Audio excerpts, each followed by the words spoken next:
Hello and welcome to Lands Unknown. My name is Will, and today we're going to be continuing our look at the Tyche Basin and doing the climates on the east coast of the basin, or the western coast of Dalea. And we're also going to be doing a bit of a after action report on the video. Going to be checking out, what people thought of the video. I can answer questions and talk more about the spec bio and biogeography of Dove a little bit. Oh, hello, Kate. Hello, Jake. Hello, Old Growth Forest. And Ryder, too. Hello. I remembered that I can actually make the hellos. So there we go. Or not the hellos. I can make the comments pop up. And if you don't know, hello, how was it? Goodrichtis? I probably struggled with that one too last time. Oh, and I hope the answer was helpful for the comment you had on the temperature mapping guide. In the actual doc, it'll tell you which hotspots and stuff activate depending on whether it's summer or winter or what have you. So yeah, I recommend checking that out. And if you don't know what I'm talking about with the spec bio, then here we go. I've got a new video out.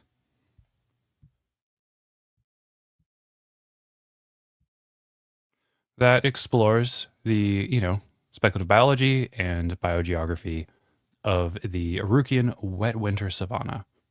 So, that would be cool if you want to go check that out. I'll still be here until noon, so you can come back and jump in and ask questions and stuff.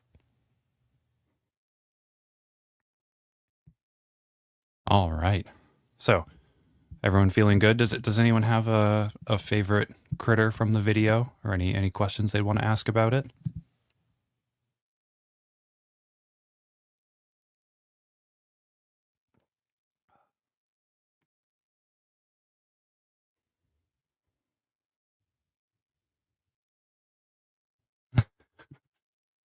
Too bad you can't release the video on 2/2, as I call it, Shovelnose Brownie Day. When Aruki and Eric comes out of the ground, maybe sees the shadow cast by Mr. Sun. Yes, what was the groundhog we had? We had Wyerton Willie out in Ontario. I think there are more of these groundhogs in Canada than there are in the States. I guess, what was it, like Puxatawny something or other? Puxatawny Pete is the one they got in the States. But in Canada, we've got a handful of the fellers. But yeah, the shovel-nosed brownie is very cute. I was thinking about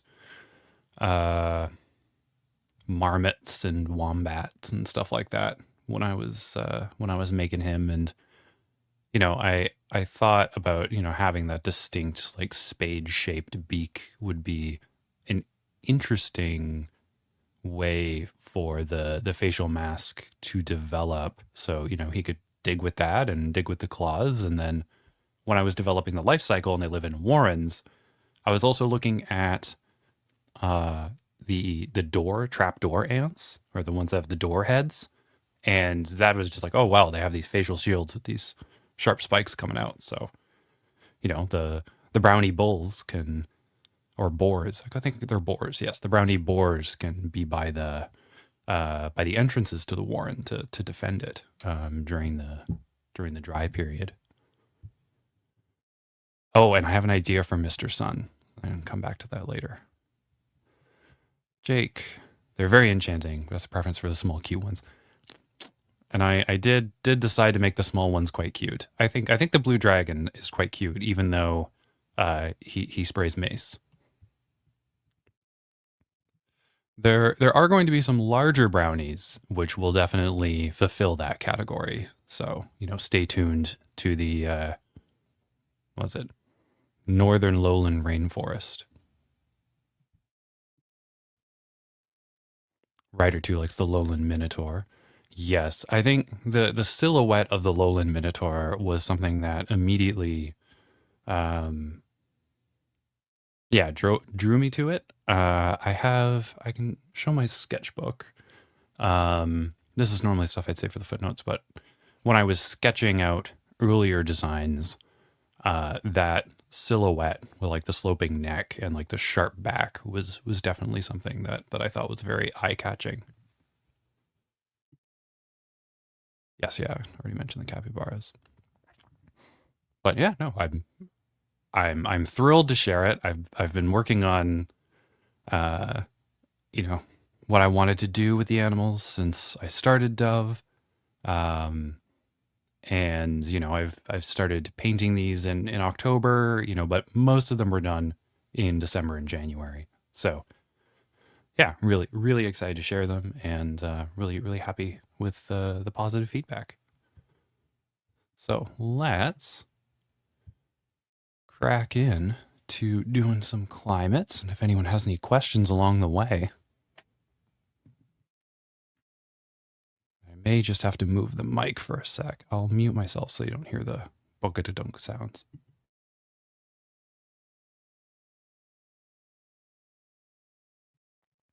There we go. I think that's better.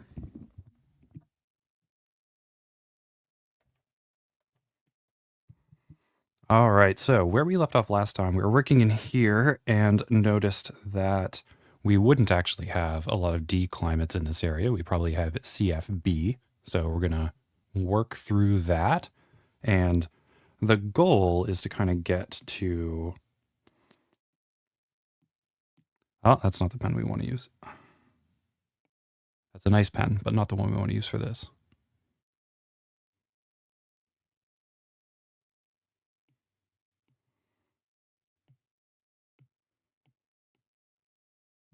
All right, and I have to change my settings as well. Very high stabilization.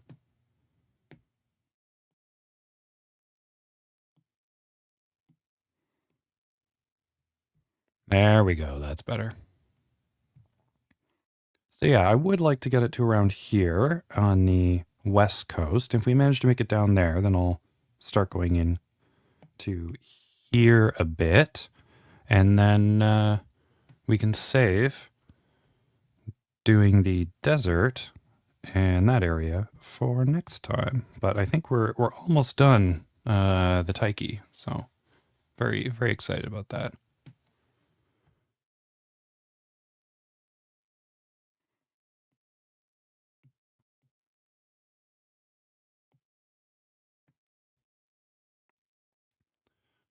All right, so looking here,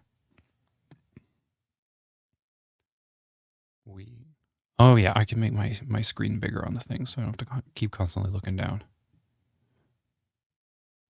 There we go. Oh, now then I can't see people's comments. What's up with that? That's no good.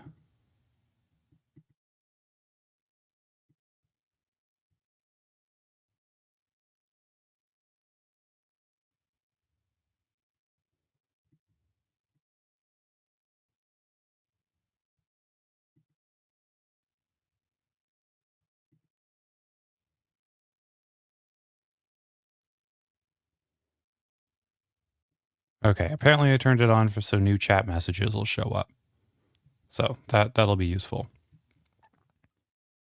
All right. So what we found is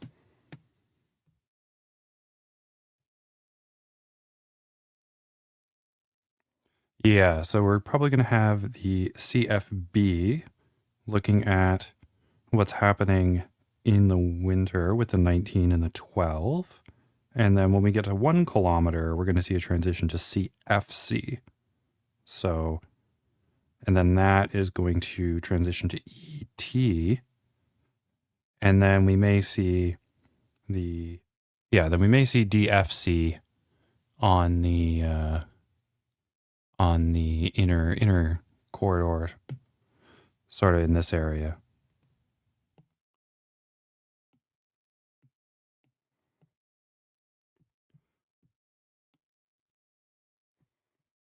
But I don't know. I may save the DFC for just being in here, and we may phase it out at some point in this area because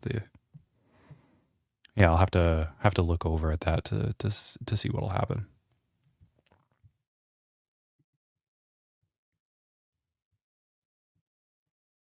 All right.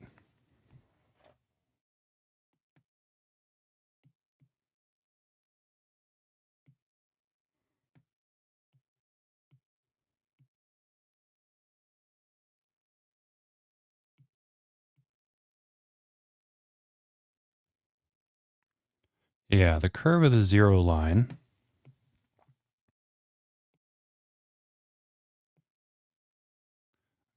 Yeah, the curve of the zero line there in the winter seems to follow this ridge.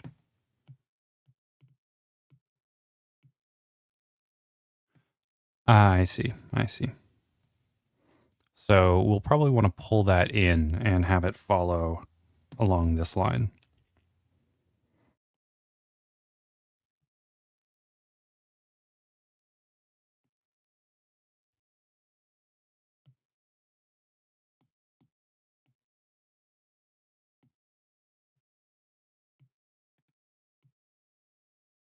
Yeah, it's too even. It should on the western side of the Delian Cordillera be pulled in more. Sorry, that line should be further east.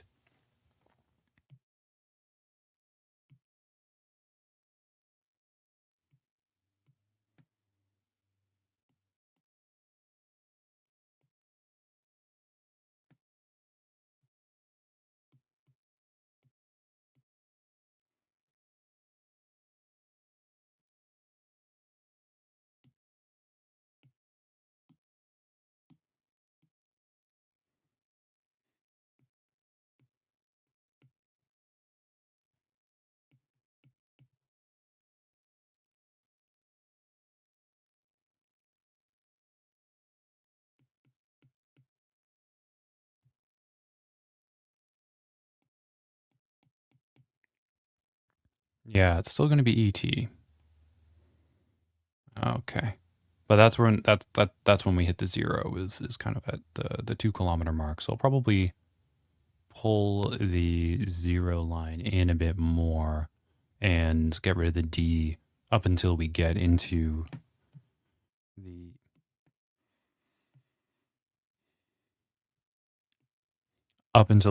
here. Yeah. Yeah, that sounds like a good idea. Okay.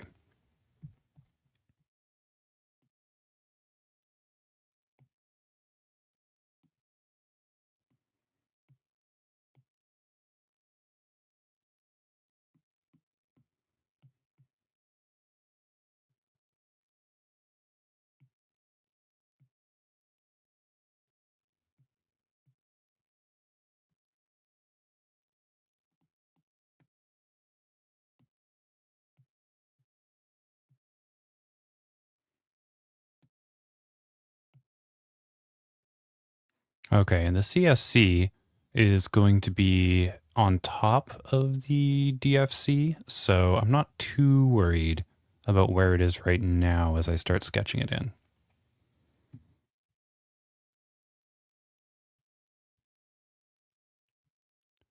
Is the super terrain in the Tyche Sea based on Cathasia?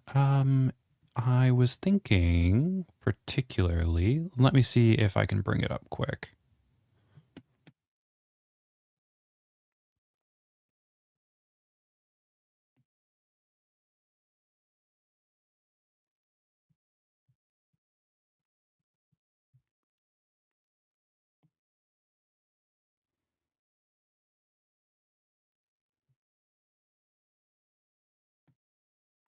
Chimera was the one I was primarily thinking of, or Chimera, I suppose.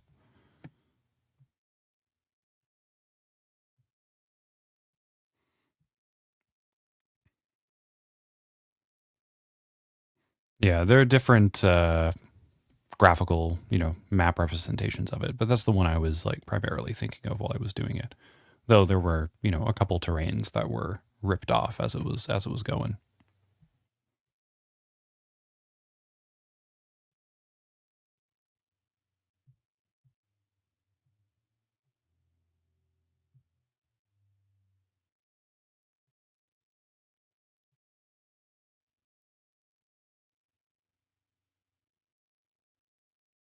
Security check. Oh my goodness.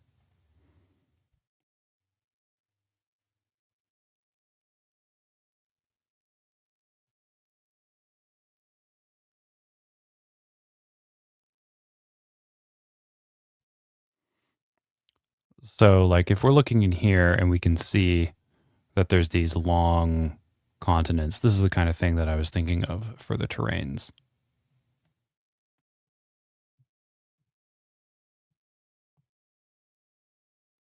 Yeah, like these long microcontinents.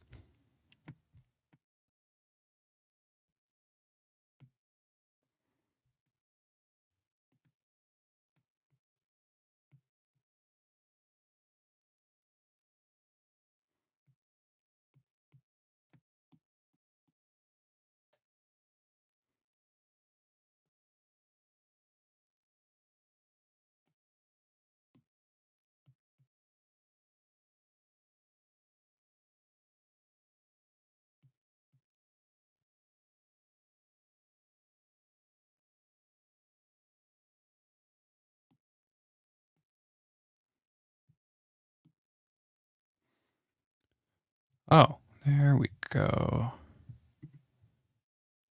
Living on the coast would be interesting. It's a really diverse um, area, climatologically speaking. So it's really interesting to see the transitions. I think the eastern side of the basin is, especially the lowland areas are, more habitable than the north, just because of all of the cold air coming down from the Palomian ice sheet.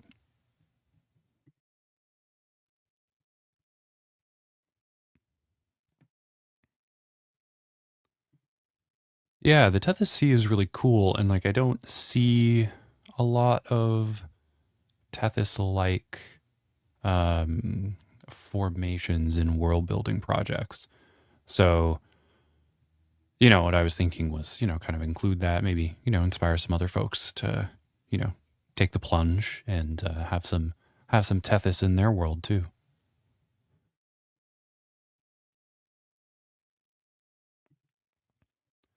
Oh yeah, it's a really good question, and it's really the Tethys in particular is quite neat because you have this, at one point this huge stretch of ocean, connecting the Atlantic and the Pacific together in the northern hemisphere, which is quite cool, like a whole seaway that eventually gets closed, of course.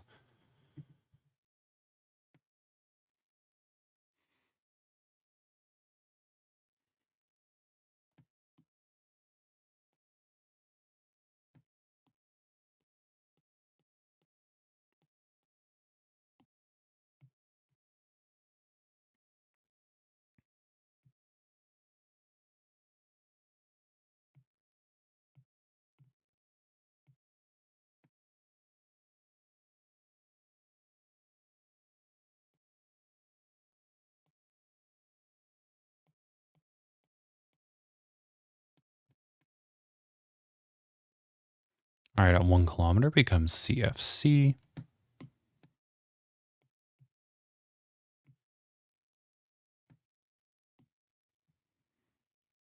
So where we have the yellow, there'd be CFC there.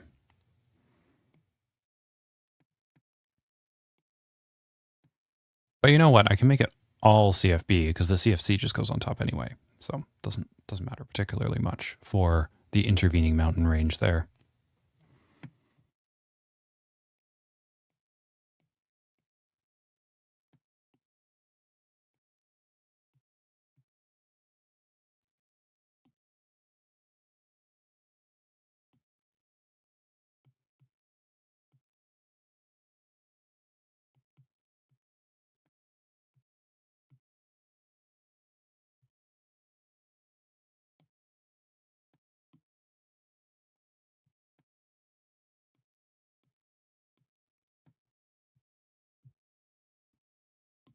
Always check your layers, folks.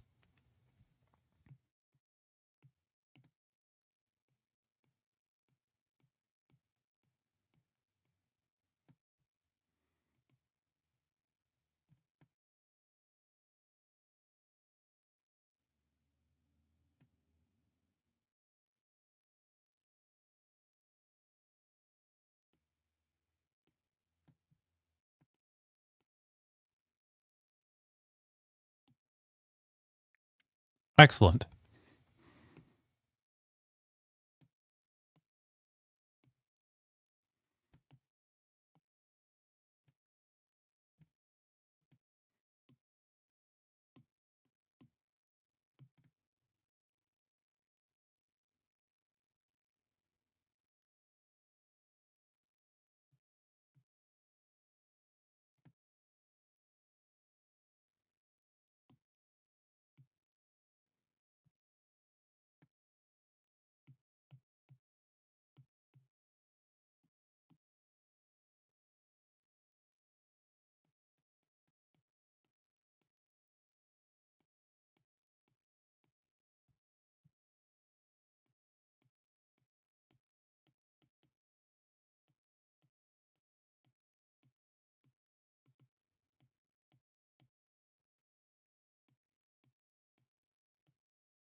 All right, so now I'm just going to peel back the DFC, especially in the south, and I'm going to have some of the DFB in this interior area as well, just to, you know, keep in mind the transitions that we're seeing.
Just mix a spot. All right, so that's looking a lot better. I'm just going to check to see what's going on a little. I'm just going to check to see what's going on a little further towards the coast here.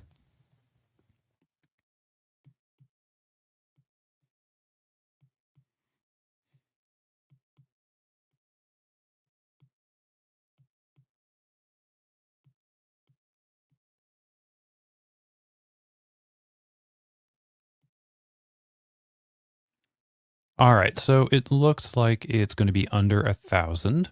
Therefore, it is not going to be CFC in this area here. So I'm just going to do a... I'm going to continue doing the CFC further down because our climate check is over here. Right, so I can bring the CFC down along the 1,000 to around that point.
And if you hear a little bit of clipping when I'm talking, it's just because I'm getting used to the noise gate. I'm usually more soft spoken when I'm, I don't know, talking to myself.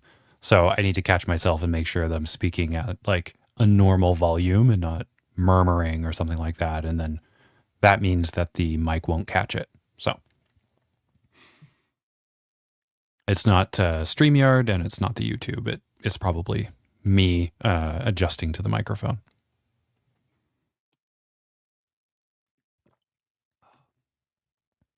Oh, and I got a delicious espresso. My folks sent it to me. It's like I think it was roasted in Wales, but it's like really funky. It has like bright notes to it. It's a wonderful, wonderful coffee.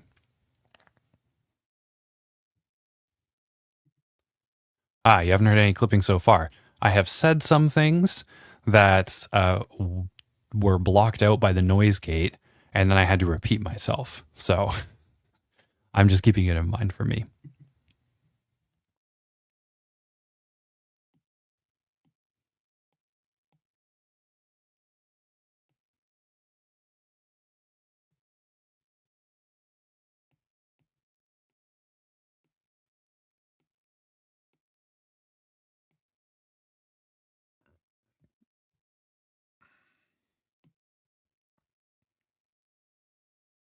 I might. I'm drawing over the CFB. Gosh darn it.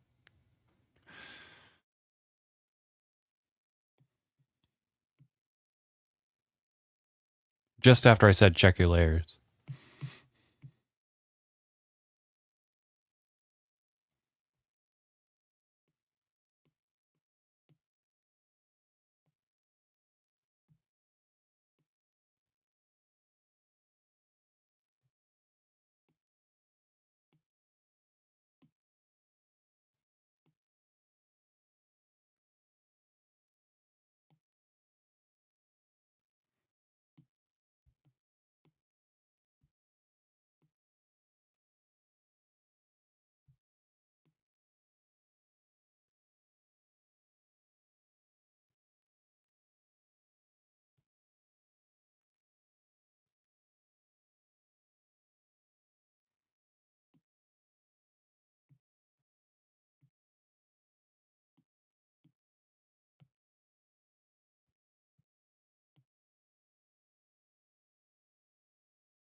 Do as I say, not as I do.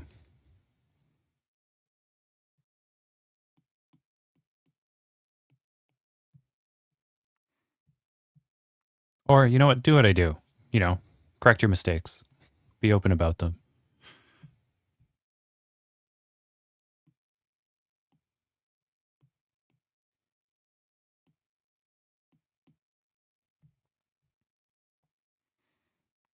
All right.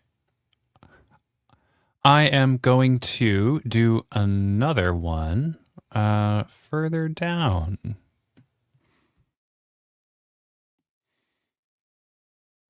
Another climate check further down.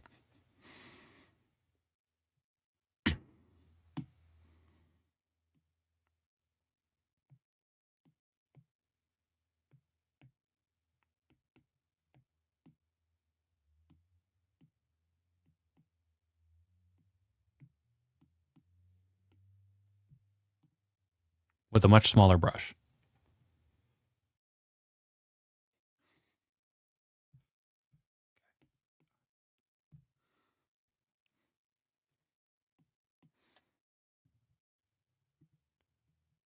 Oh, yeah. Shout out to my parents. Thanks for the coffee.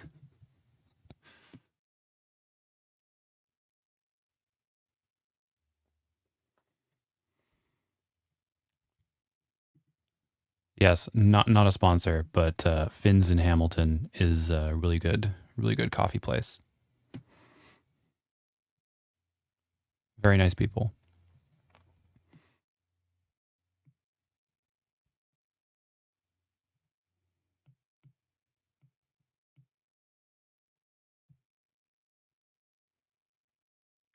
Okay, so we have a yeah, so we do have some cooler climates just on the coast during the winter.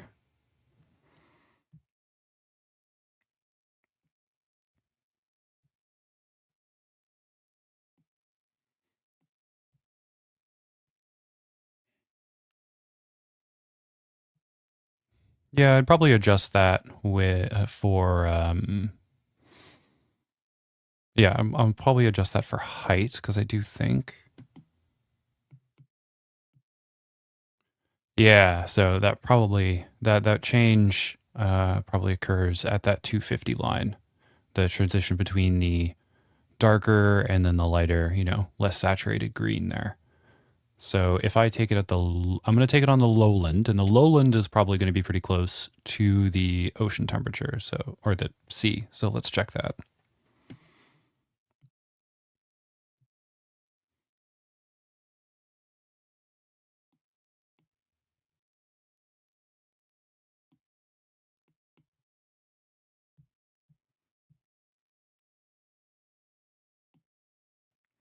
All right, and in the winter, um, is the name anything to do with the Vietnamese word fin coffee filter? Yes, it certainly does. I believe that was the intent.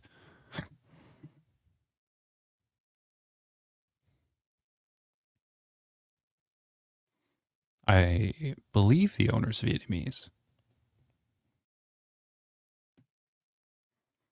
Keen eye, Jake. See, this is what happens when you study linguistics and you do a lot of conlanging.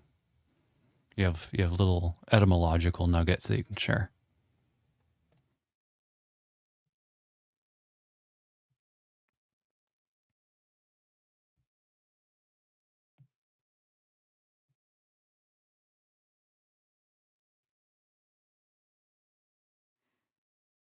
So it's probably not going to be that close to 12. It'll probably be around 15 or so, just because the warm water is coming.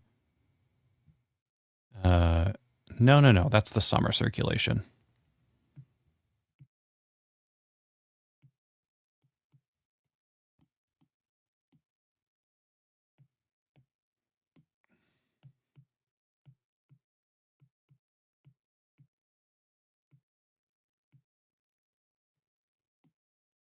There we go. For the winter circulation, we are going to have it come down on the.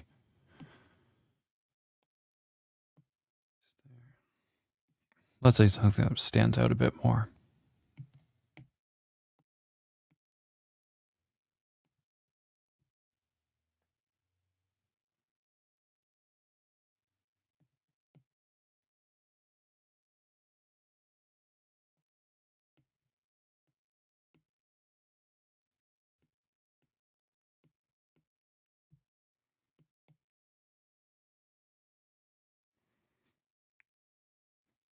Yeah, so it's probably going to be closer to 15 degrees. Oh, thanks, Jake. There's a nice TED greeting which uses it. I don't do tones, and I don't know how to read the orthography. May money flow in like the Da. Oh, may money flow in like the Da River and out like coffee through a filter. Oh, that's lovely. Yes, have a good dinner, Jake. You know, are you having? What did you have last time? Turkish food? Yeah. Report back. Enjoy your dinner. Yes, we do hope it's good. See, it's fun because for me, it's like, 10:30 in the morning. But for Jake, it's dinner. The wonders of the internet.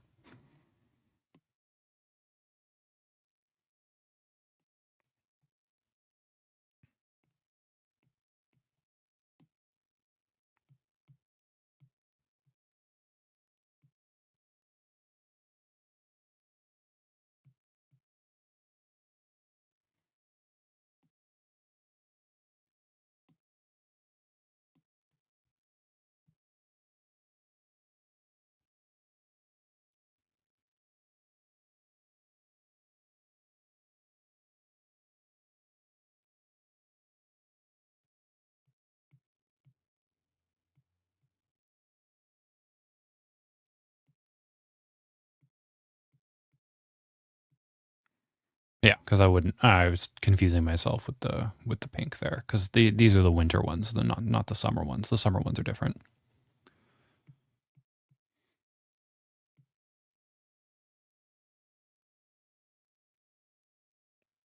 Yeah, it's probably I don't know, 20, 19.5. Let's say 19.5 or 19. We can make it 19. That sounds reasonable.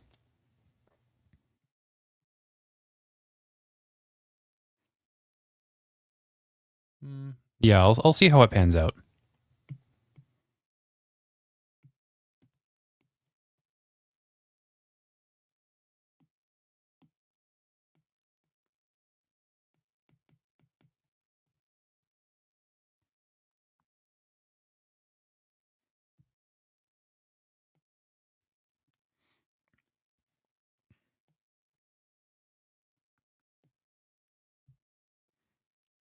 So what we're interested in is finding out when it's going to switch from CFB to CFC, and it looks like it is still going to be a kilometer up. Yeah.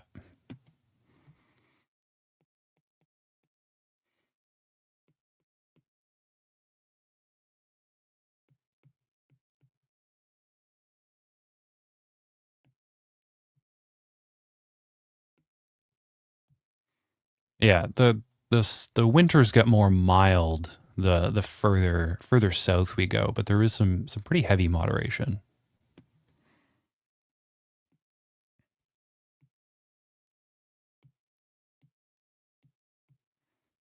The Tyche would be, pretty chill. I mean, except for the dragons. But I mean, there's dragons everywhere. So I think all things considered, uh, the Tyche is pretty great for vacationing.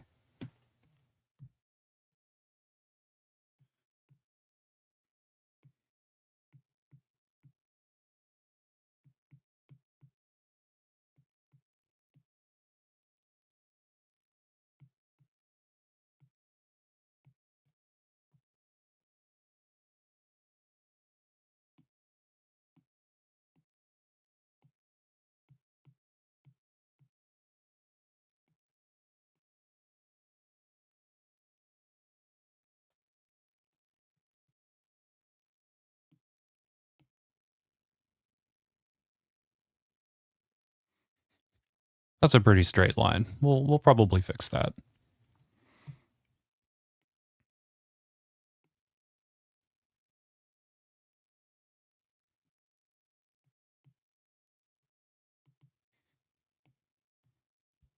You know what? Maybe we may keep going down the coast today because this isn't as complicated or taking as long as I thought it would be.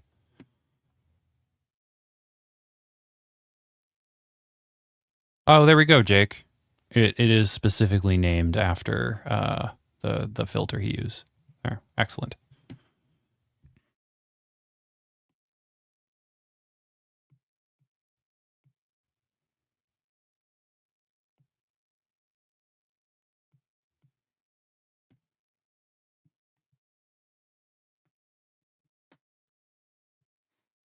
All right, I'm gonna take a quick break, and I will be right back.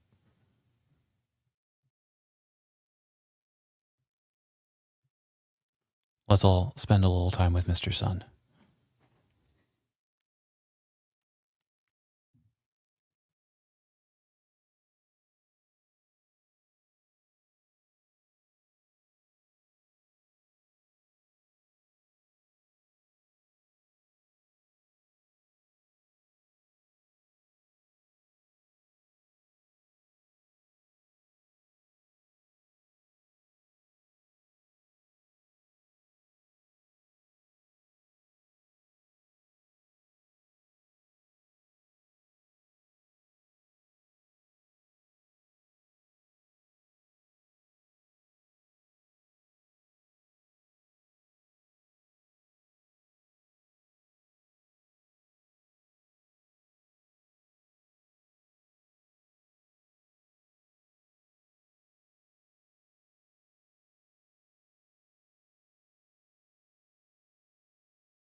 And we are back. Oh, I'm so back. They threw me back into the thing there. All right.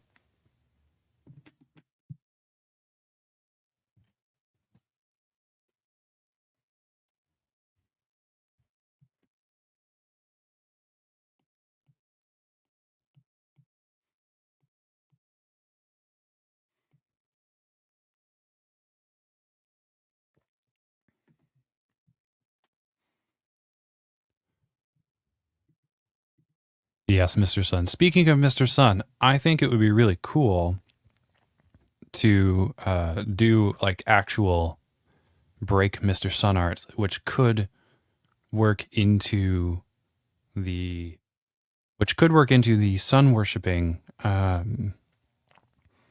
religion.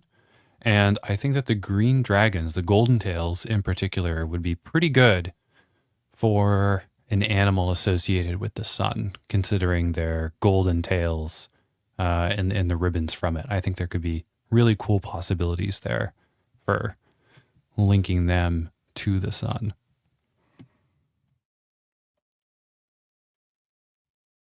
And that wasn't something I kind of set out with. I think that came from, I think Kate originally mentioned Mr. Happy Sun.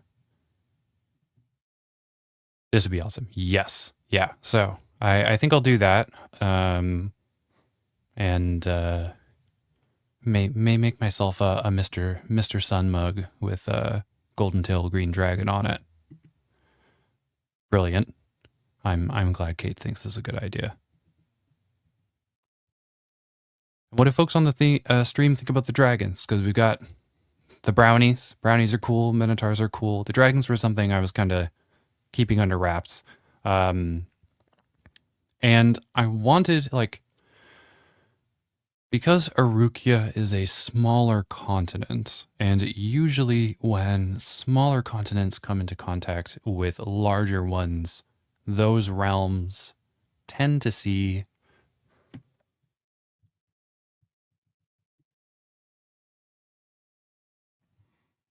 Sorry, I had a cough. When we see larger continents come into contact with smaller continents, let me get in the gallery for this. You can see I've added all the new art from my other folder in here. When we see smaller land masses come into contact with larger land masses, we usually see a decent amount of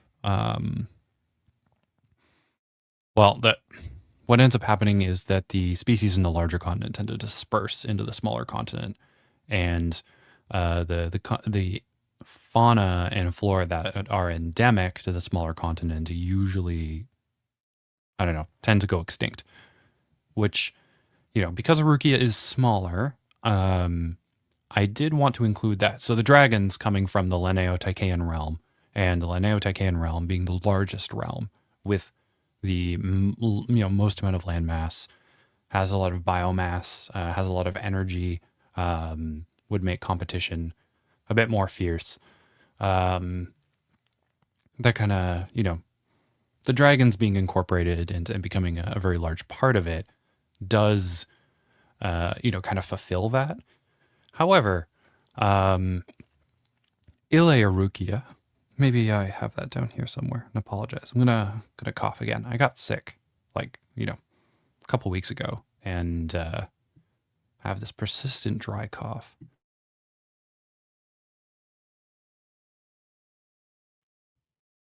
Okay. So let me check.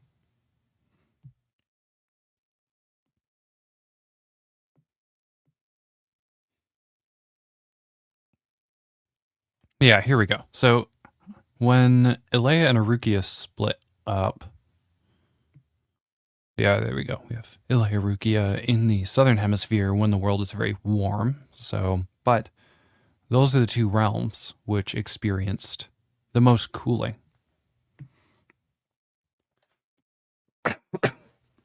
Of course, Polomia did as well, but the Polomian animals that existed during this period of time largely went extinct when that happened. So, we don't really need to worry about the Polomian critters that existed between, you know, 250 to about 75 million years ago. Most of them went extinct. But for the Arukian and Alayan animals, which are the, mammaliforms, they were able to adapt much quicker to cooler climates because they were in the southern hemisphere. They were much cooler than the Linneo-Tychean and Zalayan realms. So they tended to do, the creatures there tended to adapt to the cooler climates, which helped them be more competitive, especially within their own realms. So the, Arukian monotrematiforms, and then the Alayan placentiforms and marsupiforms. I have it written down somewhere. Tended to do much better. And one of the reasons why the mammaliforms and the dracoforms tend to do so well is because of the degree of parental care that they have, as well as the, and like, the amount of time, the amount of solidarity we see within the species really help them survive, where other species that didn't have as much care didn't tend to do as well in the cooling climate.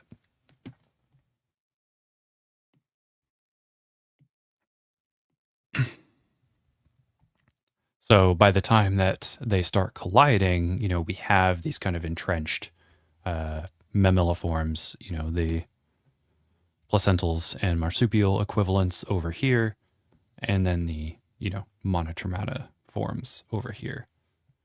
And, so by the time they collide, they've got their own pretty entrenched ecosystems and bioregions. But the dragons are still pretty prolific. There are dragons all over. Though the Zalayan dragons tend to be an offshoot of the Arukian dragons, where the, Alayan dragons, share much more in common with the Linneo-Tychean dragons.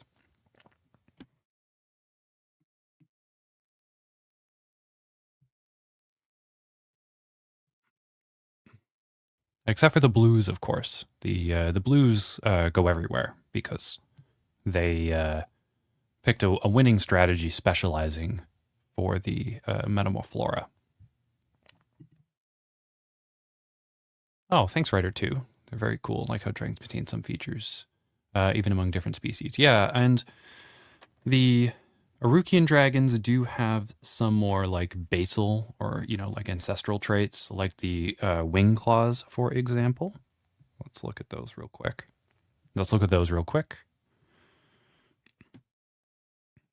There, we can see on the greens, they've got their claws on their fingers, of course, because these are two-fingered dragons. But then they've also got claws on their wingtips. Maybe I can look at the height comparison. I think that would be quicker. Yeah, there we go. Even the one-fingered dragons have the claws on the tips of their fingers there. We can't see the styliform bone in these on the one-fingered dragons, but we can see the styliform bone, the wrist bone on the green dragon here. And so we do have, some elements that tie them together. Other dragons, particularly the Alayan and the Linneo-Tychean dragons, don't tend to have these claws on their fingers on their wings. But the Zalayan ones do, because the Zalayan dragons are by and large shared with the Arukian dragons. And then the other thing I wanted to tie them together is the ribbons. The ribbons are a distinct thing at this moment for the Arukian and Zalayan dragons, though I think the tail ribbons work pretty well, and I can do a lot with them, so I may keep that for the dragons, for the the flying dragons in Laneo-Tychea, the Laneo-Tychean realm, as well as the Elaean realm.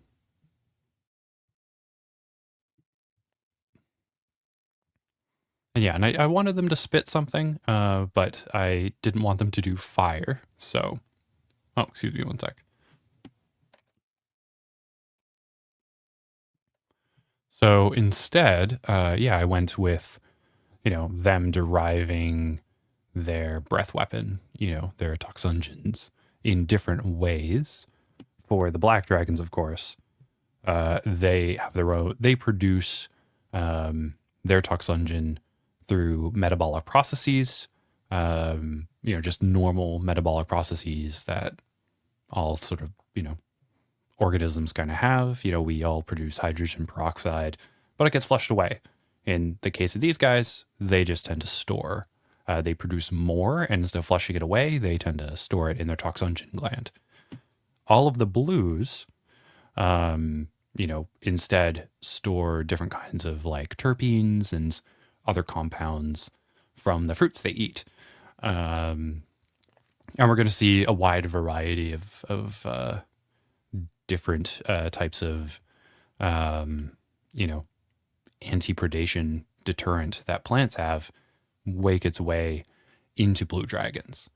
There are going to be other herbivorous dragons on Arukia that we're going to explore maybe in the next one, but certainly in the Aravnian shrub and meadows, the highland shrub and meadows. We're gonna look at those.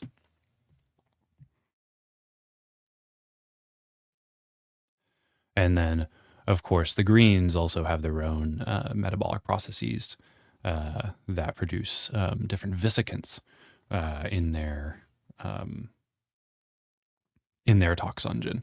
And, this tends to be something that insects are more well known for, but the, kind of ancestral dragon, that was arboreal and kind of jumping around would have its spit essentially, and it would spit at prey, and it would also use it as a deterrent against predators as self-defense.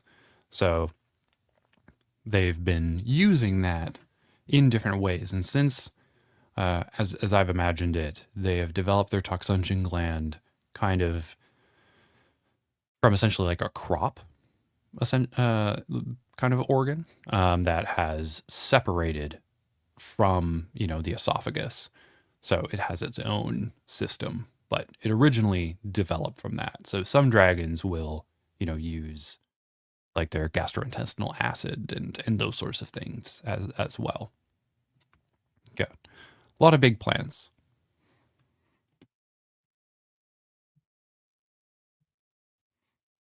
And I thought it was pretty funny having a little me standing beside like the Minotaur and the Green Dragon, or even the Owl Bear, who I think is quite imposing.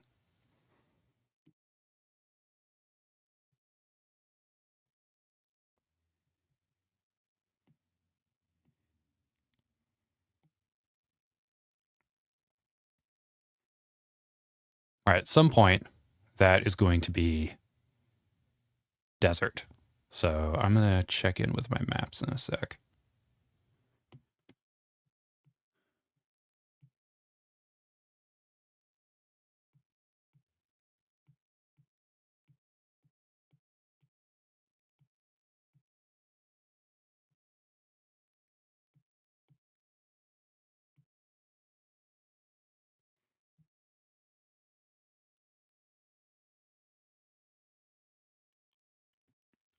Seems like it goes pretty far down there. Oh, more dragon comments. Excellent. Presumably there are some non-toxic dragons. Yes. My pen decided to connect to the stand for my microphone. The Laneo-Tychean realm has a lot of dracoforms, and there are a wide variety of them in that realm who are not toxic. And there are some species of uh, dragons in Aruki and Zalea who are non-toxic, but the ancestor who came over was, you know, toxic and and it was there are some smaller basal dragons in Arukia who are non-toxic. They tend to be insectivores by and large. Um, yeah, so that's and yeah, so they're pretty small and they tend to be non-toxic. But a lot of the larger ones in Aruki and Zalea are the toxic ones. In the Lanao Taikan realm, there's a whole range of them, and uh, I think the majority of them are non-toxic. I have to check back at my notes. In the cladogram for the Lanao Taikan and the Alean dragons is pretty nebulous at this point. So that's what I'm leaning towards, though.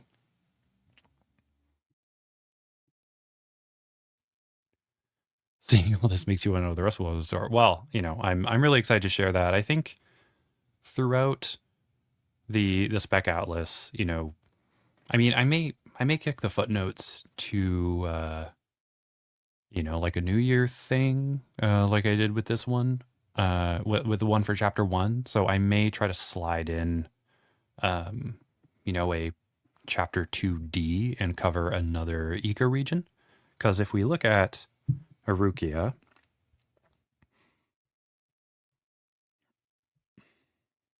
here we go.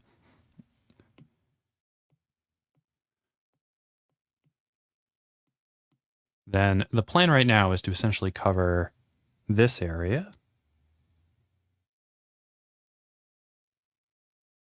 Right, in the first video. And then in the second video, covering like over here. And then in the third one, covering the highlands.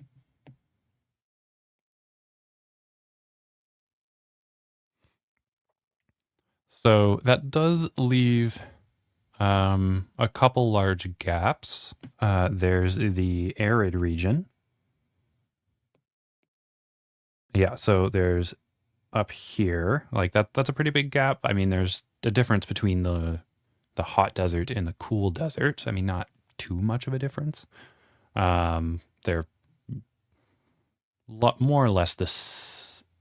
Yeah, they're similar biome, more or less. I mean, the upper one shares more in common with the highlands, but it is much more arid than the highlands is.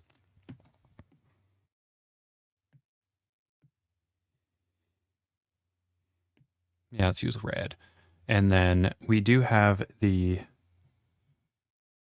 southern jungle, which I didn't plan on covering in the first stint originally. And then we also have the kind of mosaic. Oh, it's red again. Yeah.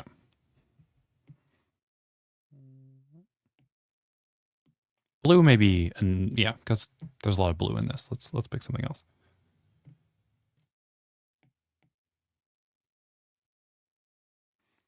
And then we do have the East Coast. And the thing is, the East Coast is pretty complex because we'll look at the other one. This one doesn't have the climate one on it. This one's pretty complex because it's got an AW region in this area. It's got an AF region over here. It's got an AS region along here. So there's like it is a pretty complex mosaic. And oh yeah, and then the AF region, of course, is over here as well. But that shares more in common with that eco region there. So that's a pretty complex area, and there's several major ecoregions in that area. So I don't know if I want to tackle that one right away. Um, but I do think that it may be worthwhile to maybe do the southern forests, also because they're temperate forests, and I had some interesting ideas for down there, and it may also allow me to uh, introduce some animals I wanted to introduce in this one, and it could allow me to introduce some more flora as well. I know I only introduced one kind of family of flora, the prickle plants.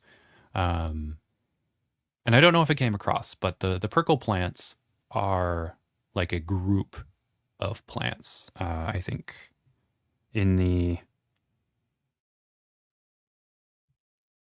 here we go. In the Minotaur one, we've got we've got kind of the pale one right here. That's the one that we're used to seeing. We've got a darker prickle plant over here, and then we have a sort of burnt kind of umber colored prickle plant. And so, just like we have a bunch of different kinds of oaks, there are a bunch of different kinds of prickle plants. And we have some other prickle plants down here as well. We've got some darker ones. We've got ones with green foliage with kind of red or pinkish tips. Yeah, and then we've got some more of the pale prickle plant shrubs in there. So, there is a decent amount of variability within the prickle plants themselves, and I think I'm gonna take some extra time to highlight that with the flora in the next video. And I think there's going to be two or three flora that I'm gonna two or three plants I'm gonna look at instead of just the one, because the rainforest has a lot of different plants. So I'm gonna probably cover 2 metamorphflora and maybe 2 plants that are not metamorphflora. So yeah, looking forward to that and kind of expanding that a bit more.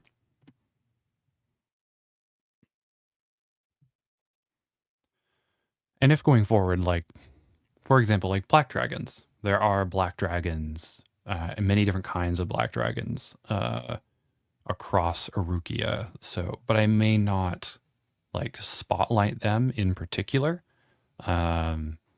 Same thing with green dragons. There's golden tail greens, there's sapphire tail greens, and emerald tail greens, and those sorts of things. So even if I don't include them as one of the sort of important fauna, like they're still around. Yeah, like minotaurs, for example. Like there are minotaurs in the northern lowland rainforests. I'm not sure whether or not I'm going to include them. I may reference them, but I'm not sure if I'm going to include a painting with them and focus on them in particular.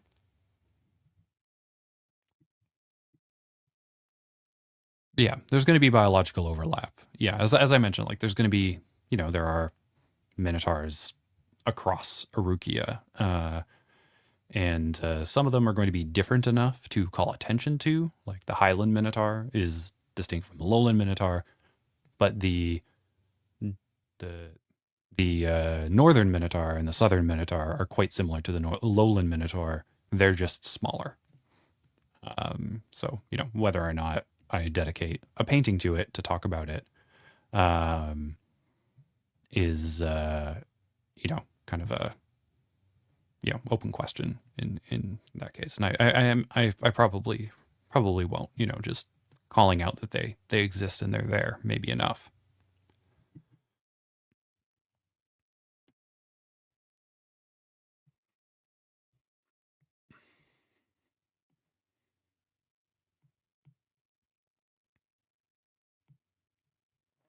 I swear I had the other one up here too, but maybe I just had it in the base layer.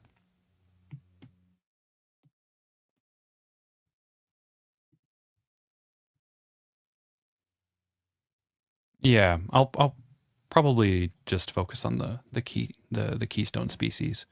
Um, and I may for the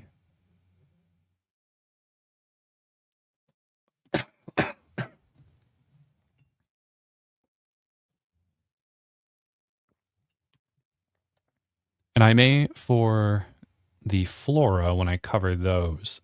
Um, I may specifically include the blue dragon and the sprites that they are associated with them in order to like fully sort of communicate that instead of kind of parsing off the blue dragons and the sprites into their own category.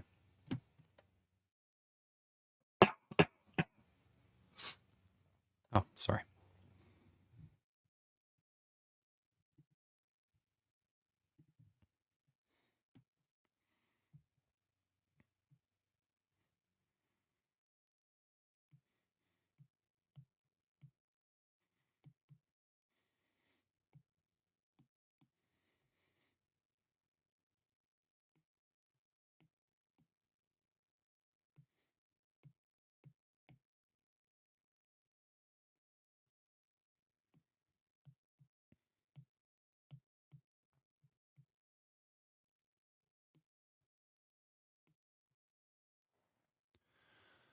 All right.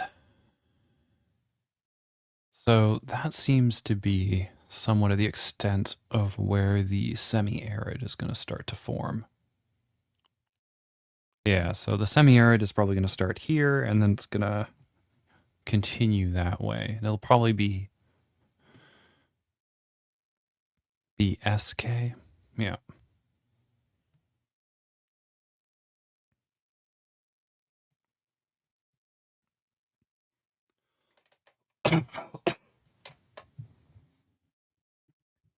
Did I know that Earth once got hit by a 40-kilometer asteroid, 64 times larger than the one? I believe that's the one that killed the dinosaurs. Chicxulub. Uh, I mean, it doesn't surprise me. I don't know how far back that happened. Um, wouldn't have been more recent, certainly.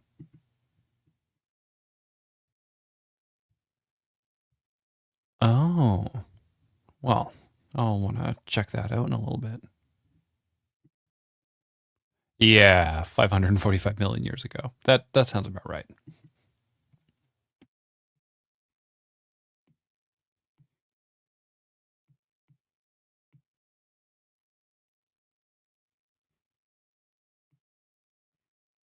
Huh. Let me see something here.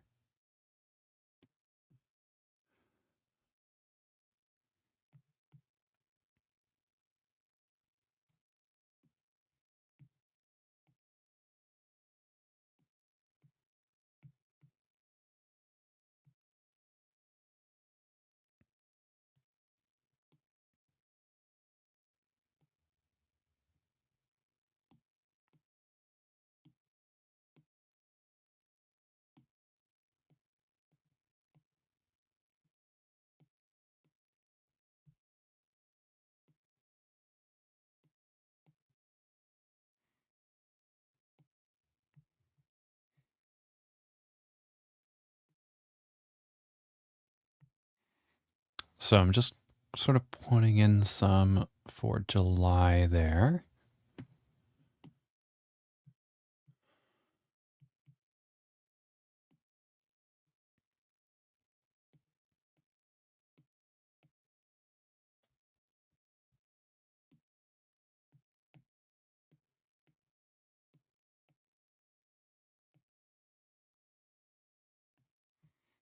And the Devian equivalent of July and January come up with month names at some point.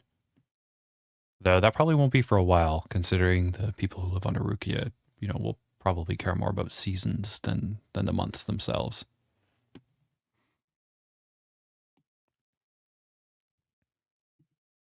Oh, during the Ediacaran. Yeah, makes sense. See, it would have been surprising if a larger one hit, you know, more recently than 545 million years ago. Not more interesting, but you know what I mean.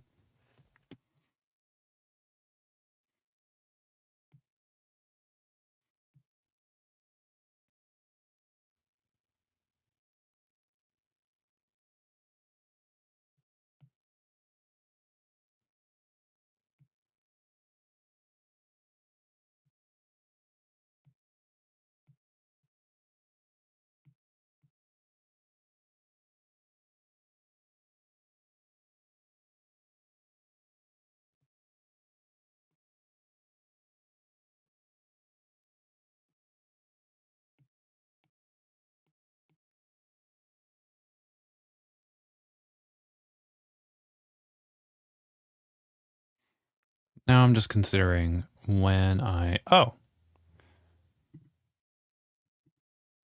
Jake, what did you miss?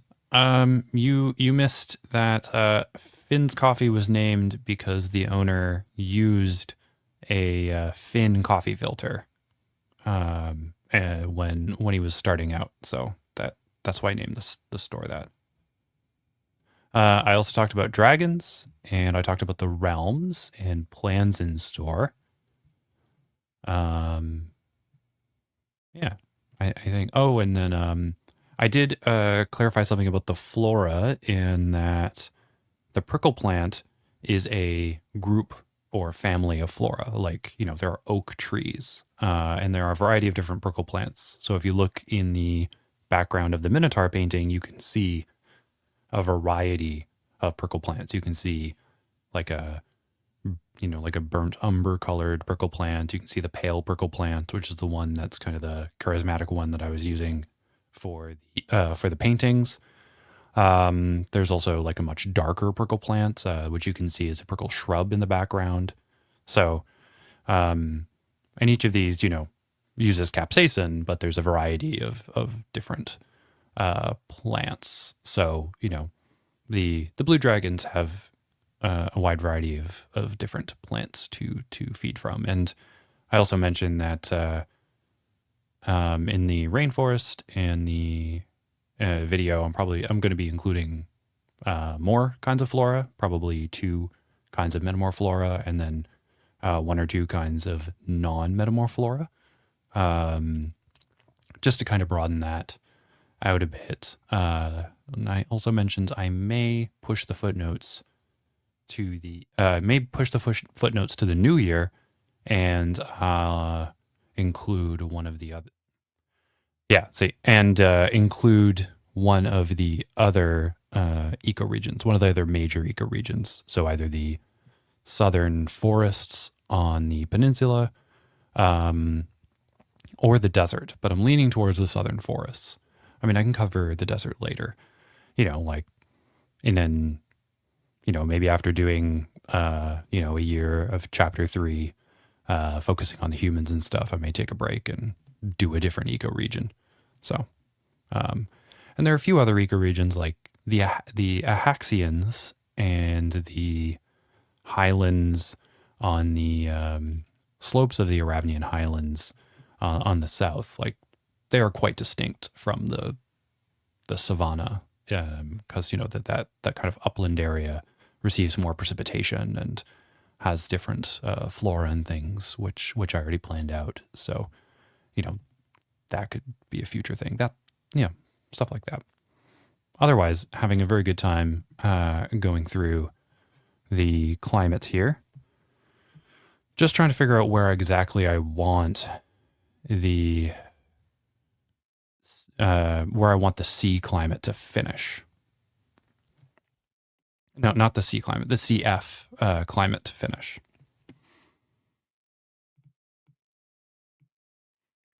I think here I have it stopping pretty high up. Like, up there in that area. But I think it should probably get a little lower. I'll probably transition to the S climates closer to there, I think.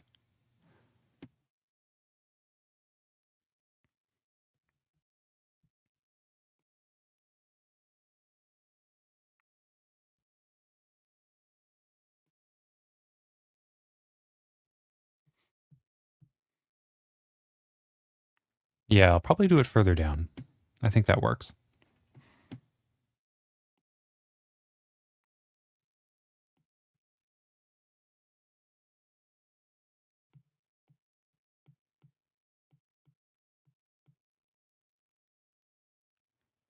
And then we'll just keep in mind, or I'll make a note that down in this area here, there's going to be a decent amount of precipitation in the summer, but it's still going to be a CS climate. And in, the Köppen I'm using, CS climates have, yeah, they have less than 40 millimeters of precipitation in the driest summer month. So, 38, 39 millimeters, that's totally fine. Yeah.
All right, and we're going to have to peel back the ET and the EF that we have going down here, of course.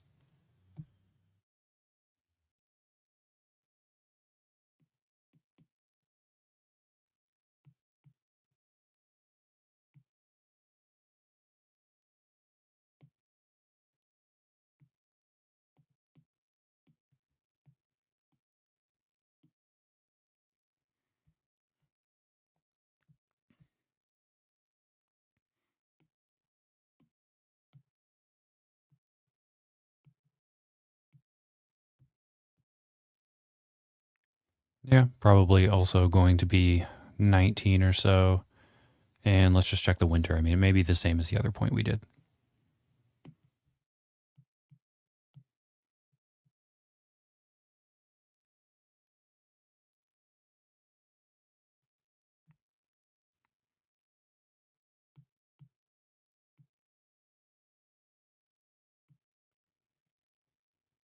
Yeah, more or less same thing the other point we did. I'll do another one further down.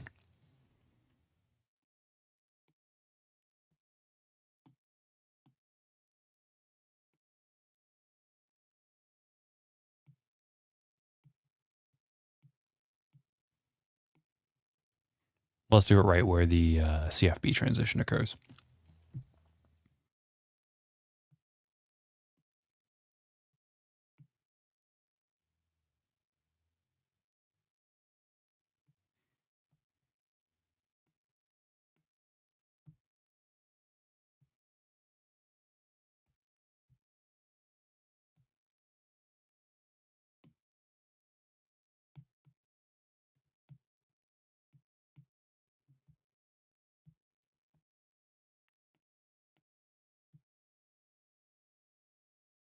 Yeah, it's about 20.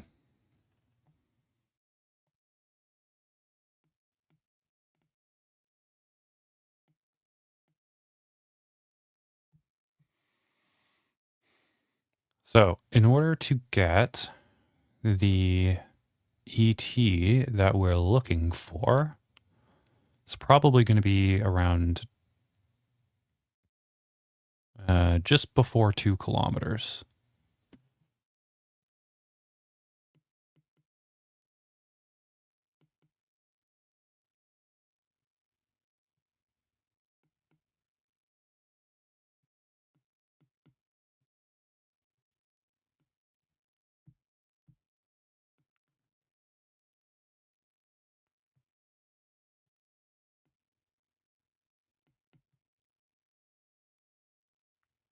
All right, so then we're going to know where... Oh, how much longer is the stream? Well, the stream usually goes until noon, maybe a little after noon. So another half an hour or so. Oh, yeah. Well, yeah. Usually it'll end between noon and 12:30 my time. So, it's going to be 2.5 hours.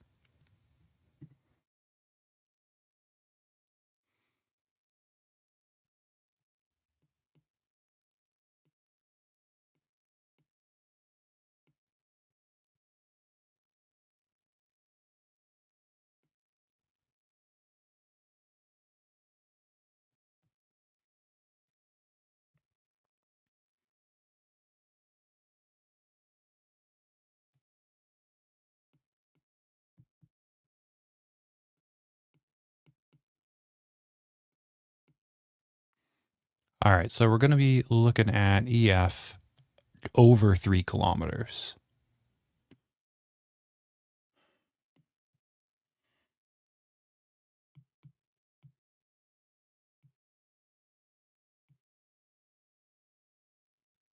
And the 3 kilometers is going to be,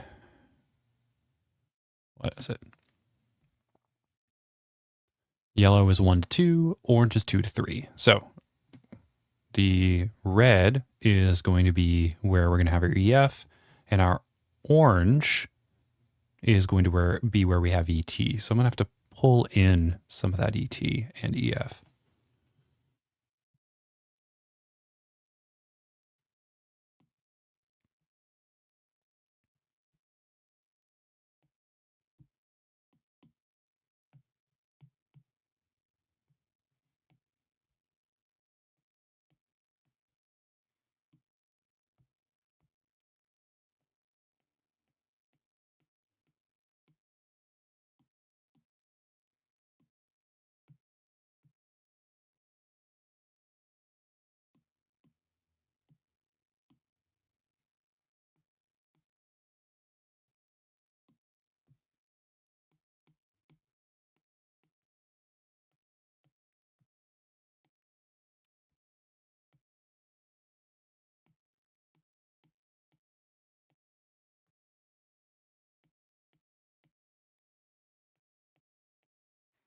And specifically on the western side of the range.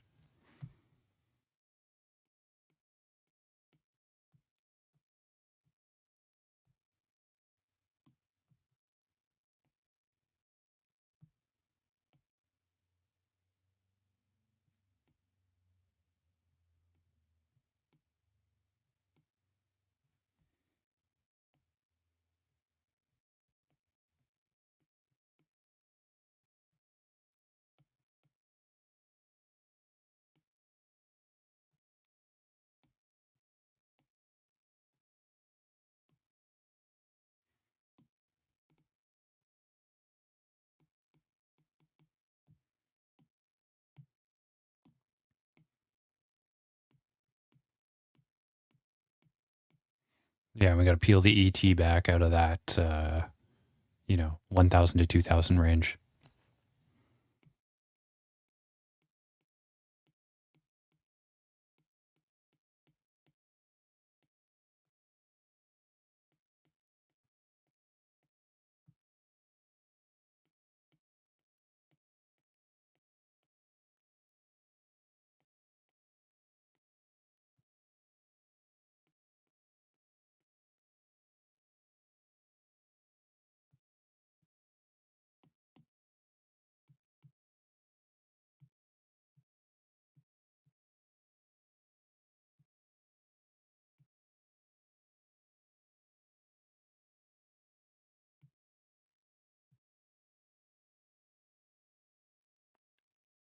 Yeah, I think that's fine.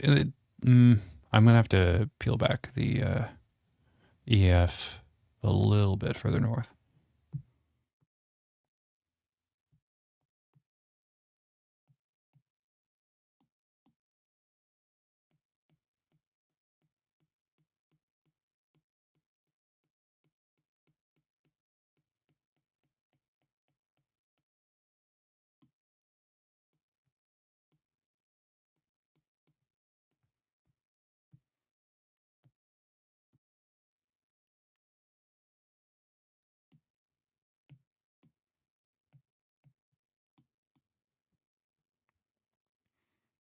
All right, and the CFC is right above the transition to the 1000.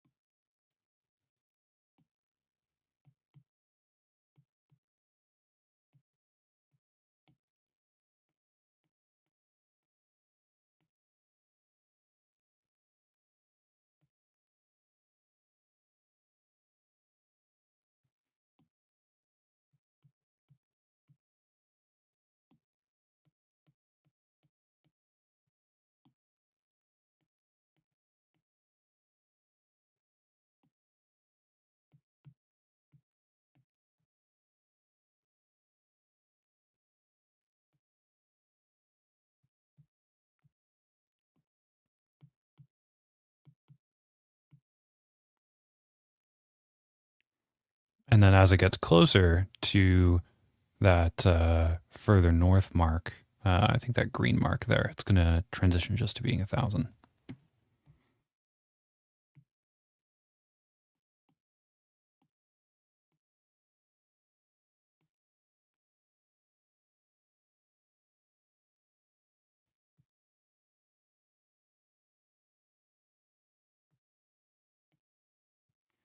I mean, in tight spots like that, are working at a larger scale, so I can kind of flex it a bit.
Excellent. There we go.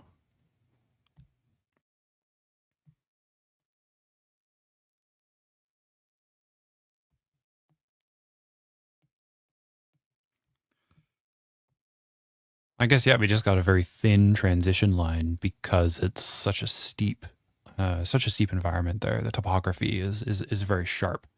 And that's because, this is a young mountain range, and and it's also like, no, it's not young. It's like ongoing. It's constantly forming. It's, started a while ago, but it's currently an active orogeny. The Metredis are quite tall, and they're growing as the plate that the Tyche's on is subducting, and eventually those microcontinents are gonna slam right into it.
Just more of a gradual transition there, and maybe up in the Highlands as well. I'll pull it out a little bit.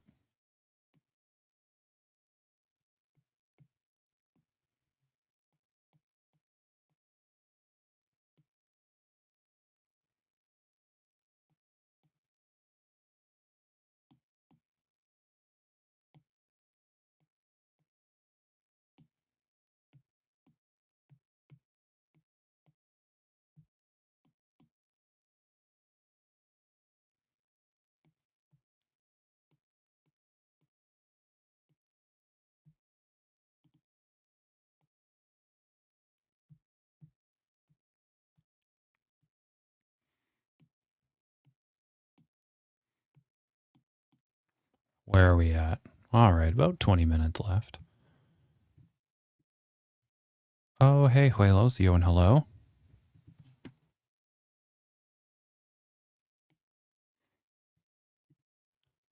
I'm doing pretty good. Really excited after the last video. Just, recovering a little bit from being sick a few weeks ago. Still have a dry cough. So if I cut in or out, either I'm running out of breath or, I need to cough.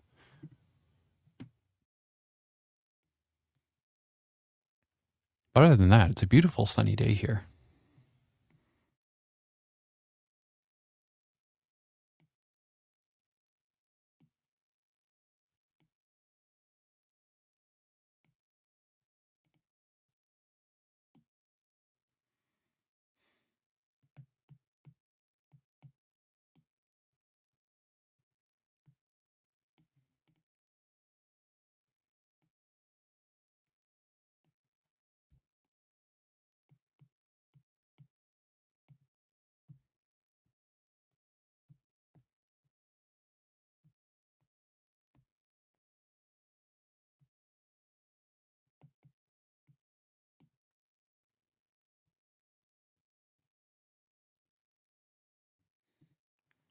Oh, thanks so much.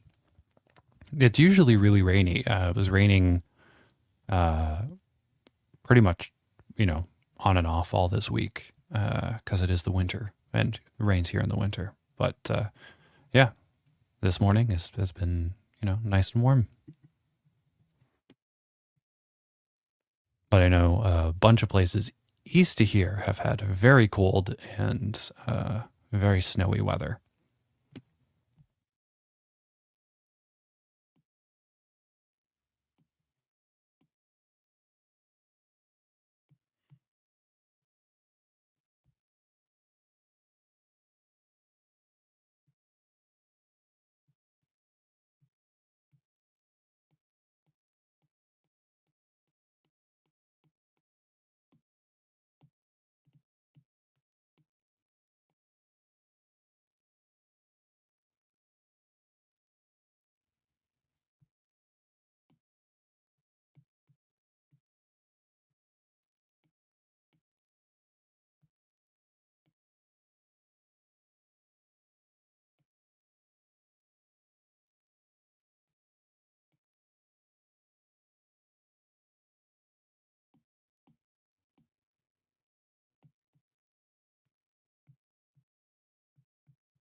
I'm out in BC on the west coast, so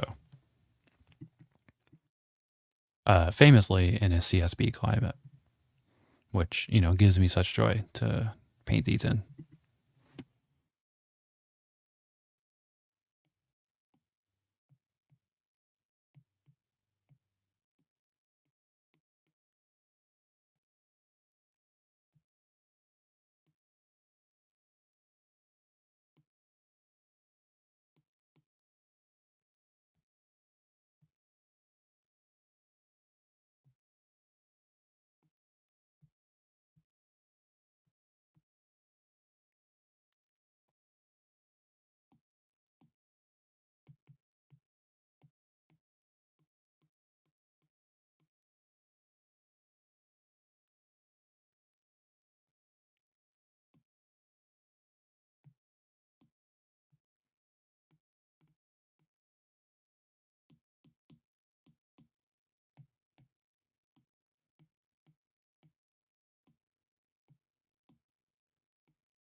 There we go. It is a nice climate. It's very mild. Doesn't get too warm in the summer, which I could do maybe with a little warmer. But and I do miss the snow. But besides that, it is quite nice.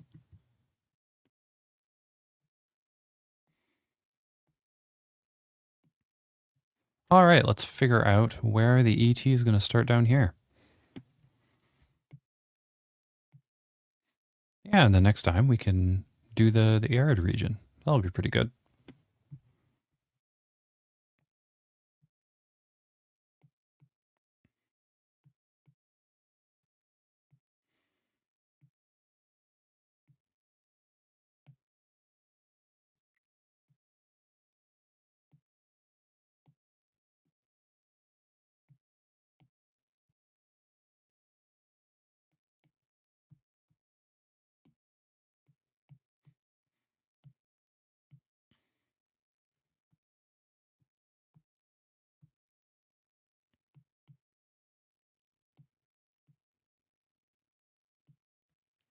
All right, so it's going to be cooler in the winter with that coming down.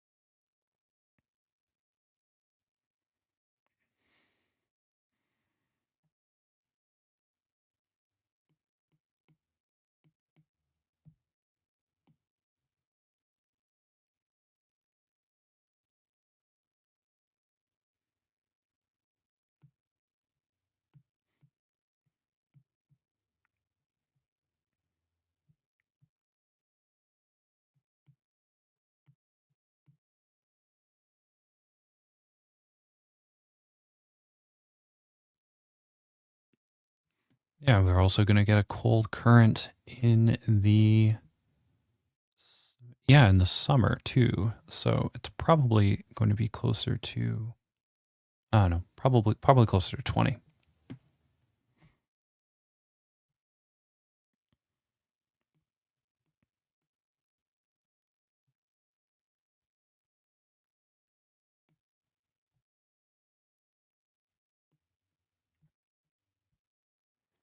Yeah, I was saying what 19 it could be at that other one before. So yeah, maybe 19 is a bit better, but 20 is good too. Or maybe I'll make it 19 and a half.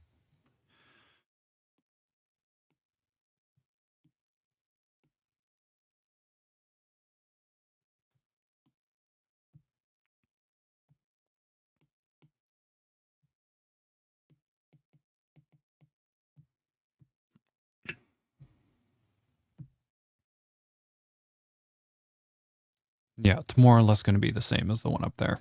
Not too much of a difference. Very mild, very oceanic.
Yeah, very tight.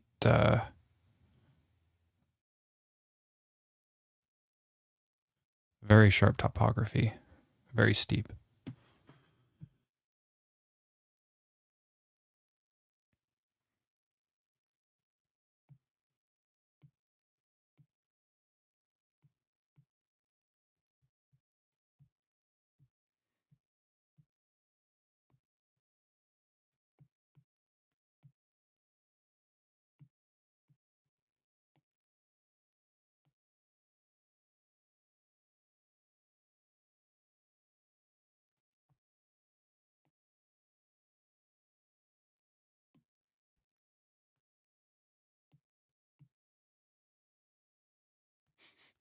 Oh my goodness.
Hey, you have a good day too, Writer 2.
Yeah, I don't know why that happened.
Yeah, just touching up a bit in there.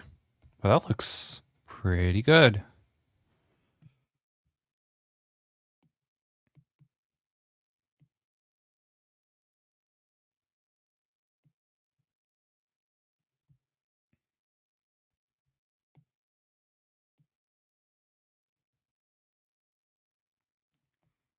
The one thing I want to do before surmising would be to fix this pretty sharp line right here, differentiating the CSB from CFB.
And I'm going to use these hills to do that. So as the winds in the summer are coming across, they're going to be rising over these hills and condensing a bit, and that's going to cause some precipitation.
Yeah, that's looking a lot better.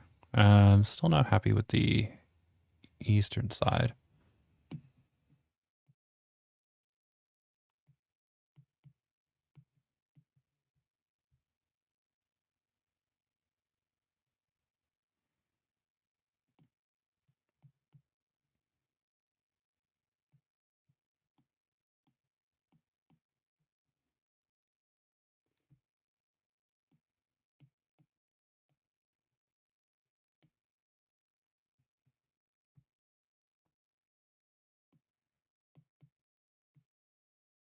Oh, nice. Okay, I do like that. I do like that a lot.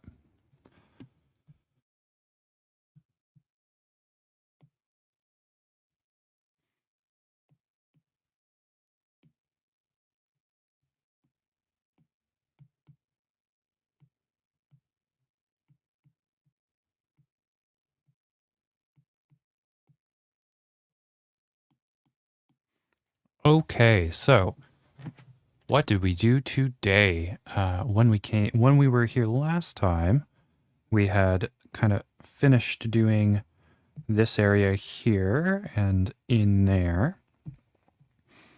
And this time we were very productive, probably because I was feeling better. Last time I was, still feeling a little sick.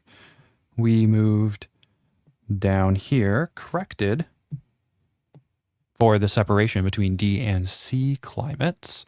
I think we are kind of projecting the land continentality and how it's impacted by the Aphrodite onto the coast of the Tyche here, which is much more mild and much warmer for its latitude given the injection of water from the Agathie.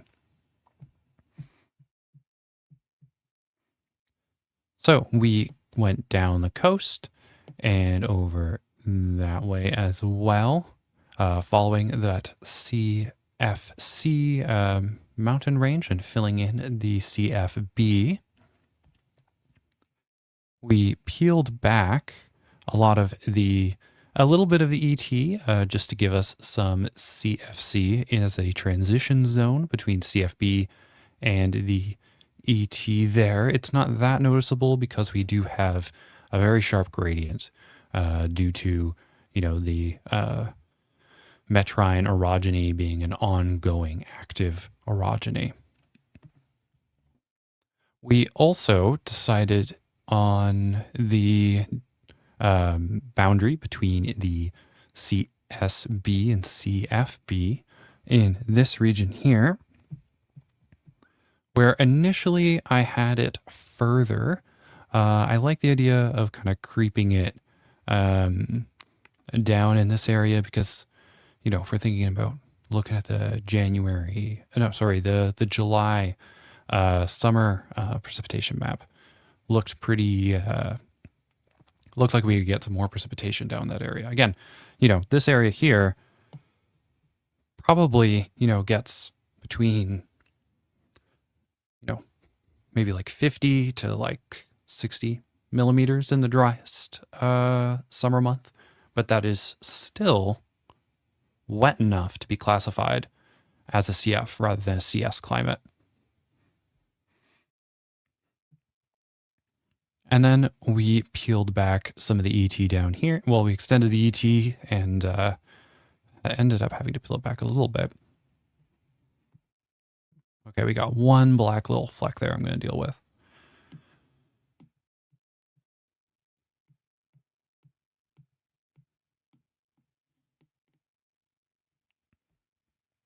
There we go. And then we continued the CSB down.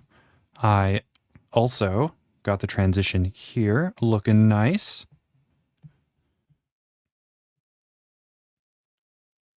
So yeah, all that we have to do now is link up the ET and EF with the Thuringian Plateau and the southern extent of the Chilean Cordillera and, create some arid B, S, and WK climates and transition them to B, WH. So that'll be good to do next time. And then probably the final one for, so that'll be the next one. And then the one after that will be dealing with the eastern side of the Chilean Cordillera.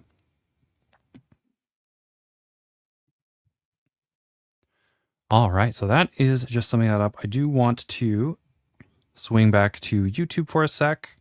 If you enjoyed talking about dragons, we have a special live stream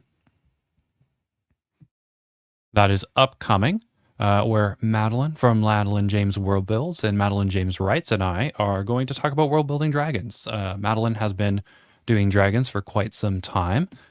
She's been doing little dragons of the folks who do collaboration streams. So I've got my dragon on here as well to the right. I dressed up for the occasion, thinking about what a dragon rider would wear that I had access to in my wardrobe. So check that out. That is next. That's the Saturday that's coming up, February 21st. It's going to be 1 p.m. PT, 4 p.m. ET Eastern Time. So hope folks can check that out. We'll be talking all about dragons, the choices behind the speculative biology, where inspirations come from. We're also going to talk about the impacts of dragons on ecosystems, designing ecosystems around dragons, and also some of the cultural considerations we have, because Madeline is bringing humans to Pillar World, and the Dovians on Dove, the people there have to deal with dragons all the time. So that will be really cool, and I hope folks can show up to that. I've got